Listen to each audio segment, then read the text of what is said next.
ನಮಸ್ಕಾರ ಸ್ನೇಹಿತರೆ, welcome to our YouTube channel. ಇನ್ನೂ ಯಾರೆಲ್ಲ ನನ್ನ ಚಾನಲ್ನ ಸಬ್ಸ್ಕ್ರೈಬ್ ಆಗಿಲ್ಲ, ಪ್ಲೀಸ್ ಸಬ್ಸ್ಕ್ರೈಬ್ ಆಗಿ, ಹಾಗೆ ನನ್ನ ಪೇಜ್ನ ಫಾಲೋ ಮಾಡ್ಕೊಳ್ಳಿ. ನಾನಿವತ್ತು ಫ್ರೈಡೇ ಮಾರ್ನಿಂಗಿಂದ ಈ ವ್ಲಾಗ್ನ ಸ್ಟಾರ್ಟ್ ಮಾಡ್ತಿದ್ದೀನಿ. ಮೊದಲು ಕಿಚನೆಲ್ಲ ಕ್ಲೀನ್ ಮಾಡಿಬಿಡೋಣ ಅಂತ ಕ್ಲೀನ್ ಮಾಡ್ತಿದ್ದೀನಿ. ನಾನು ಆ್ಯಕ್ಚುಲಿ ಕಿಚನ್ನ ಇಲ್ಲಿ ಫುಲ್ಲು ಆರ್ಗನೈಸಾಗಿ ಇಟ್ಕೊಂಡಿಲ್ಲ. ಯಾಕಂದರೆ ಇನ್ನು ಸ್ವಲ್ಪ ದಿನ ಅಷ್ಟೇ ನಾವು ಈ ಮನೇನ ರೆಂಟಿಗೆ ಕೊಟ್ಟು ನಾವು ಮೇಲ್ಗಡೆ ಇರೋ ಹೊಸ ಮನೆಗೆ ಹೋಗ್ತಿದ್ದೀವಿ. ಕನ್ಸ್ಟ್ರಕ್ಷನ್ ನಡೀತಿದೆ. ಆದ್ದರಿಂದ ನಾನು ಏನಿದೆ ಇಲ್ಲಿ ಸೊ ಹಾಗೆ ವಿಡಿಯೋಸ್ ಎಲ್ಲ ಮಾಡ್ತಿದ್ದೀನಿ. ಏನು ಅರೇಂಜ್ಮೆಂಟ್ ಅಂತೂ ಮಾಡ್ಕೊಂಡಿಲ್ಲ. ಓಕೆ. ಹಾಗೆ ನಾನಿವತ್ತೊಂದು ತುಂಬ ಮುಖ್ಯವಾದ ವಿಷಯದ ಬಗ್ಗೆ ಮಾತಾಡಬೇಕು ಅಂತ ಅಂದ್ಕೊಂಡಿದ್ದೀನಿ. ಯಾಕಂದರೆ ಇದು ಎಲ್ಲರ ಮನೇಲೂ ಸಮಸ್ಯೆನೇ. ಈ ಒಂದು ವಿಷಯ ನಾನು ಇವಾಗ ಏನು ಮಾತಾಡ್ಬೇಕು ಅಂದ್ಕೊಂಡಿದ್ದೀನಿ.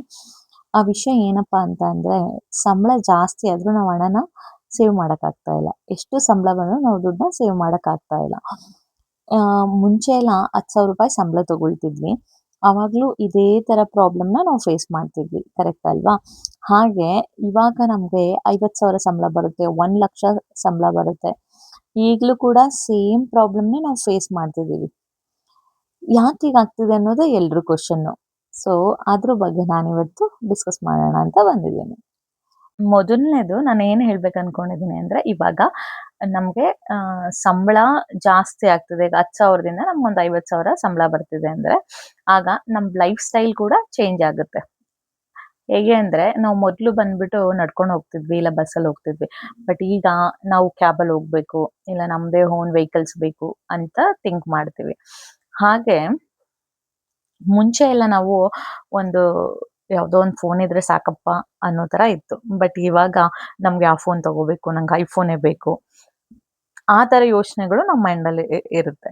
ಹಾಗೆ ಮುಂಚೆ ಎಲ್ಲ ಏನು ಮಾಡ್ತಿದ್ರು, ನಾವು ಯಾವಾಗಲೂ ಒಕೇಶ್ನಲಿ ತುಂಬ ಯಾವಾಗಲೋ 1 ತಿಂಗ್ಳಿಗೊಂದ್ಸರಿ ಹೊರಗಡೆ ಹೋಗಿ ಊಟ ಮಾಡ್ತಿದ್ವಿ. ಬಟ್ ಇವಾಗ ಹಾಗಲ್ಲ. ವೀಕೆಂಡ್ಸ್ ಬಂತಂದರೆ ಈಚೆ ಹೋಗಬೇಕು, ರೆಸ್ಟೋರೆಂಟ್ಗೆ ಹೋಗಬೇಕು ಅನ್ನೋದು ಮೈಂಡ್ಸೆಟ್ ಇವಾಗ ನಮ್ಗಳ್ದು. ನಮ್ಮ ಸಂಬಳ ಜಾಸ್ತಿ ಆಗತ್ತೆ, ಹಾಗೆ ಖರ್ಚು ಕೂಡ ಜಾಸ್ತಿ ಆಗ್ತಿರುತ್ತೆ. ಹಾಗೆ ಏನು ಇವಾಗ ನಮ್ಗೆ ಅವಶ್ಯಕತೆ ಇದೆ, ಅವಶ್ಯಕ್ಕಿಂತ ನಮ್ಗೆ ಅವಶ್ಯಕತೆ ಏನಿದೆ ಅದನ್ನ ನಾವು ತಗೊಳ್ಳಲ್ಲ.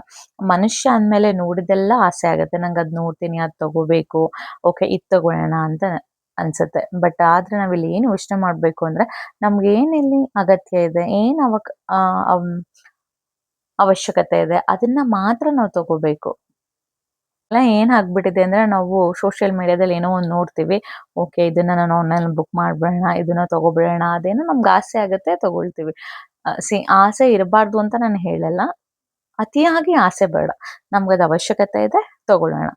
ಹಾಗೆ ಇವಾಗ ಏನಂತ ಅಂದರೆ, ಎಲ್ಲ ಬ್ರ್ಯಾಂಡೆಡ್ ಬಟ್ಟೆ ಬೇಕು, ನನಗೆ ಈ ವಾಚ್ ಬೇಕು, ಈ ಥರ ಶೂ ಬೇಕು ಅನ್ನೋ ಯೋಚನೆಗಳು ನಮ್ಮದು.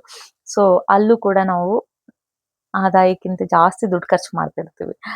ಹಾಗೆ ಇವಾಗ ಇನ್ನೊಂದು ಏನಾಗಿದೆ, ಎಲ್ಲದಕ್ಕೂ ಇ.ಎಮ್.ಐ ಲೈಫೇ ಆಗ್ಬಿಟ್ಟಿದೆ ಇವಾಗ. ಮುಂಚೆ ಎಲ್ಲ ನಾವು ಚಿಕ್ಕ ವಯಸ್ಸಲ್ಲಿ ಇರಬೇಕಾದ್ರೆ ಇ.ಎಮ್.ಐ ಬಗ್ಗೆ ನಂಗೆ ಐಡಿಯಾ ಕೂಡ ಇಲ್ಲ.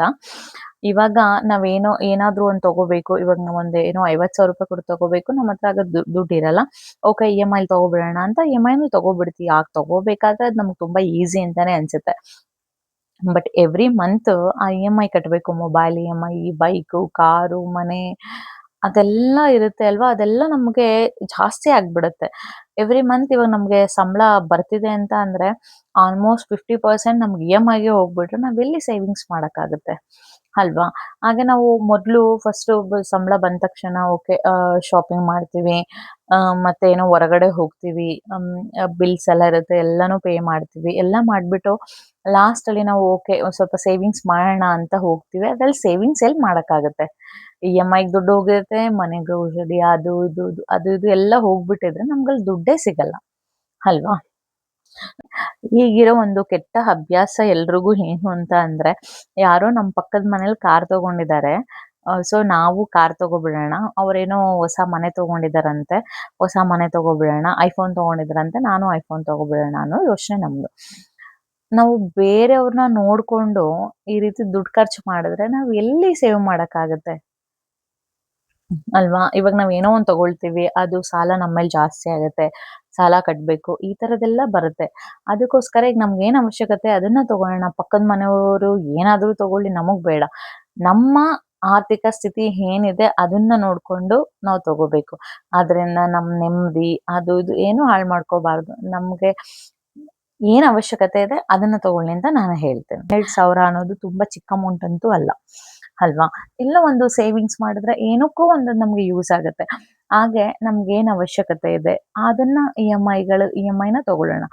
ನಾನೇನು ತಗೊಳ್ಳೋದು ಬೇಡ, ಕಾರ್ ಬೇಡ, ಮನೆ ಬೇಡ ಅದೆಲ್ಲ ಏನು ಬೇಡ ಅಂತಿಲ್ಲಲ್ಲ. ಬಟ್ ನಮ್ಗೆ ಏನ್ ಅವಶ್ಯಕತೆ ಇದೆ ಅದನ್ನ ತಗೊಂಡ್ರೆ ಒಳ್ಳೇದು ಅಂತ ನನ್ನ ಒಪಿನಿಯನ್. ಹಾಗೆ ನಾವು ಎವ್ರಿ ಮಂತ್ ಏನ್ ಖರ್ಚು ಮಾಡ್ತೀವಿ ಅದನ್ನ ನಾವು ಒಂದು ನೋಟ್ ಮಾಡಿ ಇಟ್ಕೋಬೇಕು. ಅವಾಗ ನಮ್ಗೆ ಮಂತ್ ಎಂಡಲ್ಲಿ ಓಕೆ ನಾನು ಇದಕ್ಕೆ ಖರ್ಚು ಮಾಡಿದೀನಿ ಅಂತ ಗೊತ್ತಾಗುತ್ತೆ. ಅವಾಗ ನಮ್ಗೆ ಏನ್ ಅವಶ್ಯಕತೆ ಇದೆ ಅದಕ್ಕೆ ನಾವು ಅದನ್ನ ಖರ್ಚು ಮಾಡ್ಕೋಬಹುದು, ಬೇಡದೇ ಇರೋದನ್ನ ಕಮ್ಮಿ ಮಾಡ್ಬೋದು.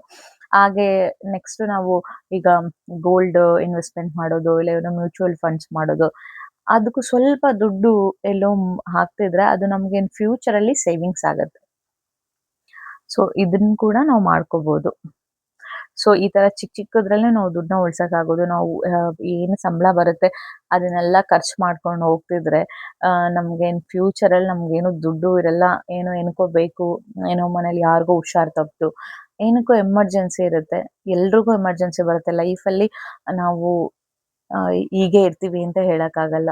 ನಾಳೆ ಏನಾಗ್ಬೋದು, ನಾಡಿದ್ದು ಏನಾಗ್ಬೋದು, ಹೇಗೆ ಏನೋ ಒಂದು ಗಾಡಿಗೆ ಡ್ಯಾಮೇಜ್ ಆಯ್ತು, ಏನೋ ಮನೇಲಿ ಯಾರಿಗೂ ಹೆಲ್ತ್ ಸರಿ ಇಲ್ಲ, ಅವಾಗ ಏನ್ ಮಾಡ್ತೀರಾ? ಇದೇ ತರ ನಮ್ಗೆ ಸ್ವಲ್ಪ ಸೇವಿಂಗ್ಸ್ ಇದ್ರೆ ಇದು ಯಾವುದೋ ರೀತಿಯಲ್ಲಿ ನಮ್ಗೆ ಹೆಲ್ಪ್ ಅಂತೂ ಆಗುತ್ತೆ, ಯೂಸ್ ಅಂತೂ ಹಾಗೆ ಆಗುತ್ತೆ.